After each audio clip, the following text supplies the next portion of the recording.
Hello friends, સ્વાગત છે તમારું મારા કિચનમાં। તો આજે આપણે બનાવીશું સરગવા બટાકાનું શાક। તો તેના માટે મેં 4 થી 5 નંગ જેટલી સરગવાની શીંગો લીધી હતી। તેને આવી રીતે મેં તેની છાલ કાઢી અને કટ કરી લીધી હતી। 4 જેટલા મેં બટાકા લીધા હતા, લસણ લીધું હતું। બટાકાને મેં તેની છાલ કાઢી અને તેને સારી રીતે કટ કરી લીધા હતા। પછી એક કુકરમાં મેં થોડું તેલ એડ કર્યું। તેલ મેં 4 થી 5 ચમચી જેટલું એડ કર્યું હતું। તમે તમારી રીતે લઈ શકો છો। તેલ થઈ જાય, સારી રીતે એવું તેલ થઈ જાય પછી જ તેમાં રાઈ એડ કરવી। રાઈને સારી રીતે એવી સાંતળવી, એ બધી સારી રીતે ફૂટી જાય ત્યાં સુધી એ ફૂટી જાય પછી તેના અંદર જીરું નાખવું। જીરું પણ સારી રીતે એવું થવા જેવું, પછી તેમાં હિંગ નાખવી।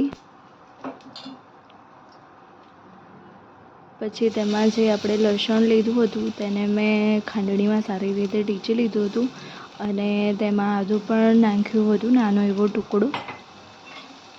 તમારે નાખવું હોય તો નાખી શકો છો, આદું ના નાખવું હોય તો તમે સ્કીપ પણ કરી શકો છો। તો આપણે આવી રીતે હલાવી લેવાનું। પછી જે કટ કરેલા બટાકા હતા તે તેમાં એડ કરી દીધા। બટાકાને સારી રીતે એવી રીતે મિક્સ કરી લેવાના।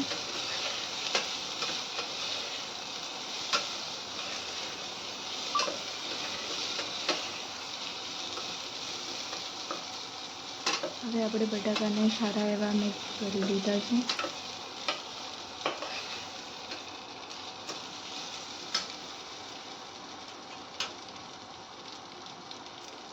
હવે તેમાં આપણે 1 ચમચી હળદર, 1 ચમચી મરચું, મેં મરચું 3 ચમચી જેટલું નાખ્યું હતું। તમારે જેટલું તીખું જોઈતું હોય તેટલું તમે તીખું કરી શકો છો તમારી રીતે। પછી આપણે આવી રીતે હલાવી દેવાનું। હવે તેમાં આપણે નાખીશું મીઠું। મેં મીઠું હાથથી જ નાખ્યું છે કેમ કે હાથથી જ મને ફાવે છે।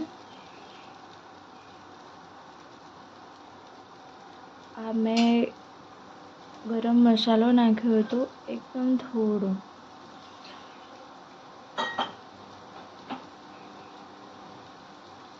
હવે આપણે જે સરગવાની શીંગો હતી જે તેને ધોઈ દીધી હતી તે આપણે એડ કરીશું બટાકાની અંદર અને તેને હલાવી લઈશું।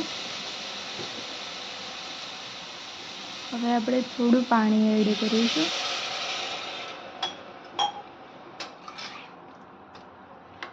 અને હલાવી લઈશું જેથી સારું એવું બંને મિક્સ થઈ જાય।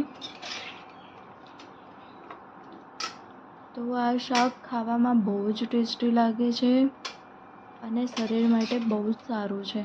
જેને હાડકાં દુખાતા હોય, જે સરગવાનો સૂપ ના પી શકતા હોય તે આવી રીતે શાક પણ બનાવીને ખાઈ શકે છે સરગવો। અને આપણે ઢાંકણ ઢાંકી અને 1 થી 2 સીટી જેવું થવા દેશું તો તૈયાર છે આપણું સરગવા બટાકાનું શાક। જરૂરથી બનાવજો।